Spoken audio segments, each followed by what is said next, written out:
Welcome back to day 262 of our Bible reading plan. My name is Ebony, and today we will be reading Micah chapter 5 to Nahum chapter 1. So let's dive into the Word of God. Mobilize, marshal your troops. The enemy is laying siege to Jerusalem. They will strike Israel's leader in the face with a rod. But you, O Bethlehem Ephrath, are only a small village among all the people of Judah. Yet a ruler of Israel, whose origins are in the distant past, will come from you on my behalf. The people of Israel will be abandoned to their enemies until the woman in labor gives birth.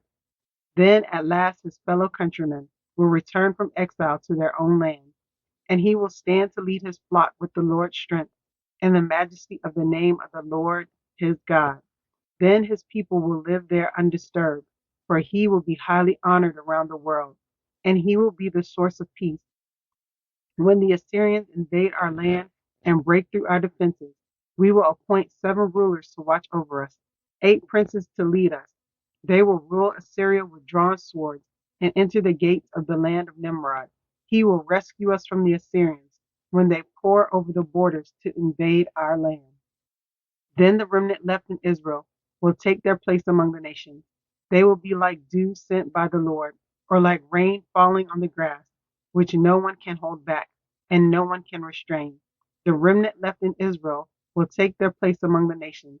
They will be like a lion among the animals of the forest, like a strong young lion among the flocks of sheep and goats, pouncing and tearing as they go, with no rescuer in sight.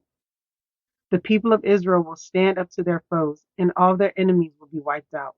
In that day, says the Lord, I will slaughter your horses and destroy your chariots. I will tear down your walls and demolish your defenses. I will put an end to all witchcraft, and there will be no more fortune tellers. I will destroy all your idols and sacred pillars, so you will never again worship the work of your own hands. I will abolish your idol shrines with their Asherah poles and destroy your pagan cities. I will pour out my vengeance on all the nations that refuse to obey me. Amen. That is the end of chapter 5 of Micah. And we see a prophecy about a leader coming from the tribe of David from Bethlehem.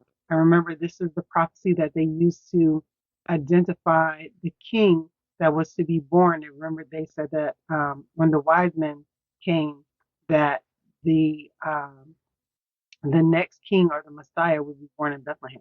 So, all right, let's go on to Micah chapter 6.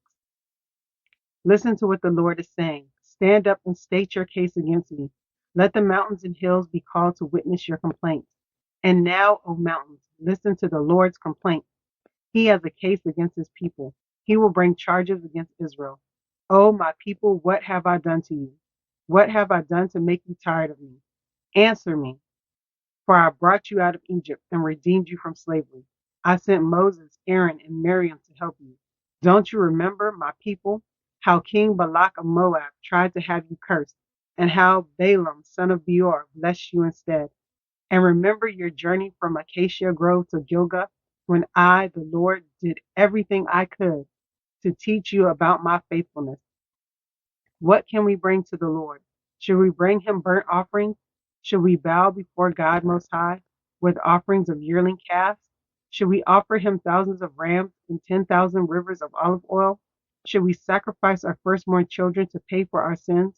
No, O people, the Lord has told you what is good, and this is what he requires of you: to do what is right, to love mercy, and to walk humbly with your God. Fear the Lord if you are wise. His voice calls to everyone in Jerusalem. The armies of destruction are coming. The Lord is sending them. What shall I say about the homes of the wicked, filled with treasures gained by cheating? What about the disgusting practices of measuring out grain with dishonest measures? How can I tolerate your merchants who use dishonest scales and weights? The rich among you have become wealthy through extortion and violence. Your citizens are so used to lying that their tongues can no longer tell the truth. Therefore, I will wound you. I will bring you to ruin for all your sins. You will eat but never have enough. Your hunger pangs and emptiness will remain. And though you try to save your money, it will come to nothing in the end. You will save a little, but I will give it to those who conquer you. You will plant crops, but not harvest them.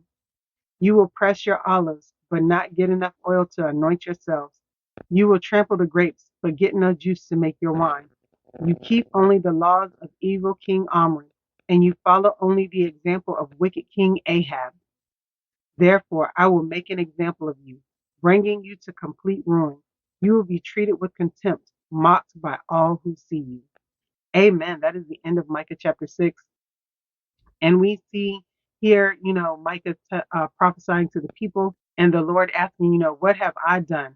And then the Lord bringing charges against the people, listing all the sins that they've done.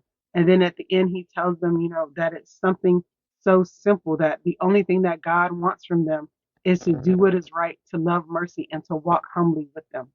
But all right, let's go on to Micah chapter 7. How miserable I am. I feel like the fruit picker after the harvest who can find nothing to eat. Not a cluster of grapes or a single early fig can be found to satisfy my hunger. The godly people have all disappeared.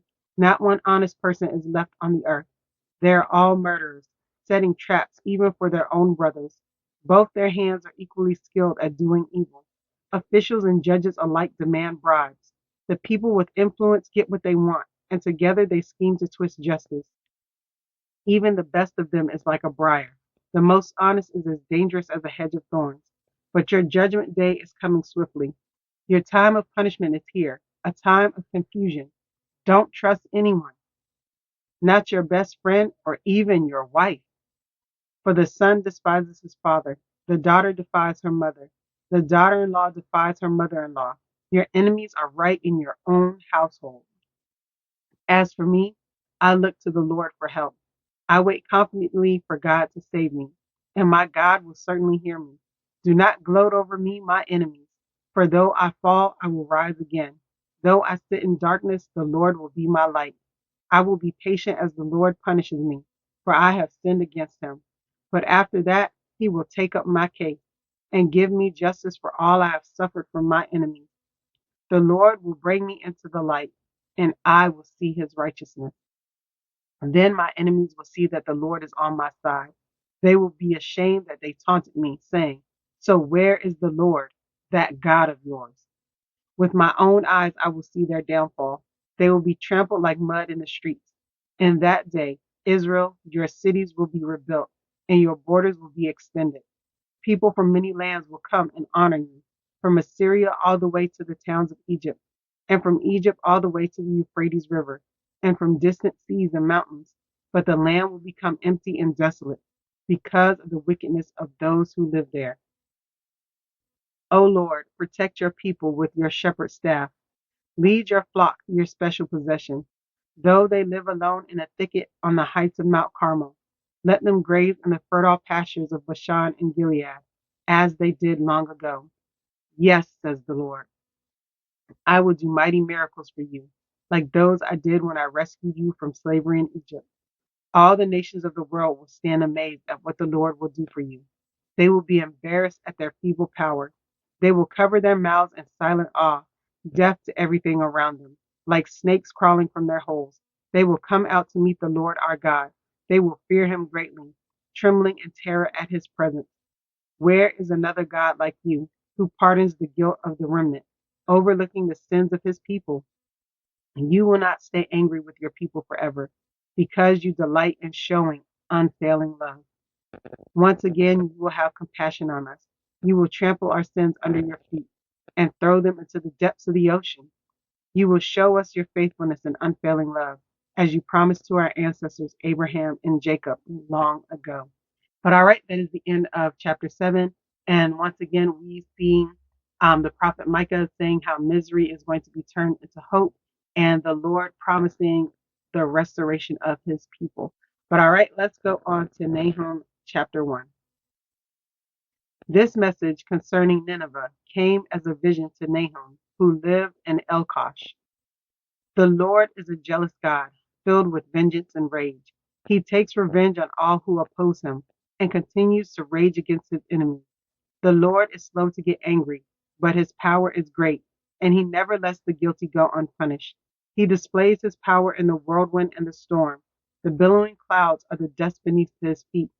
At his command, the oceans dry up and the rivers disappear. The lush pastures of Bashan and Carmel fade, and the green forests of Lebanon wither. In his presence, the mountains quake, and the hills melt away. The earth trembles, and its people are destroyed. Who can stand before his fierce anger? Who can survive his burning fury? His rage blazes forth like fire, and the mountains crumble to dust in his presence. The Lord is good, a strong refuge when trouble comes. He is close to those who trust in him, but he will sweep away his enemies in an overwhelming flood. He will pursue his foes into the darkness of night. Why are you scheming against the Lord? He will destroy you with one blow. He won't need to strike twice. His enemies, tangled like thorn bushes and staggering like drunks, will be burned up like dry stubble in a field. Who is this wicked counselor of yours who plots evil against the Lord? This is what the Lord says. Though the Assyrians have many allies, they will be destroyed and disappeared. O my people, I have punished you before, but I will not punish you again. Now I will break the yoke of bondage from your neck and tear off the chains of Assyrian oppression. And this is what the Lord says concerning the Assyrians in Nineveh. You will have no more children to carry on your name.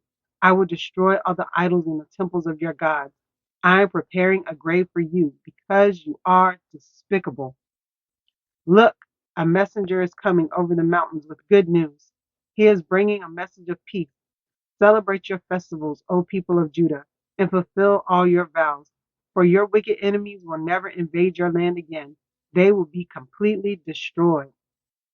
Amen. That is the end of Nahum chapter 1. And we see Nahum prophesying the destruction of the Assyrians, specifically talking about the city of Nineveh, which is where Jonah went to preach. So I believe Nahum came after Jonah. So even though in Jonah the Assyrians repented, they returned back to their wicked ways. And so now God is going to punish them. But all right, that is the end of day 262 of our Bible in a Year reading plan. I pray that you are blessed by this reading. Don't forget to check out the reflection questions in the description section of the video and to like and subscribe to the channel if you haven't already. All right, have a blessed day. Bye.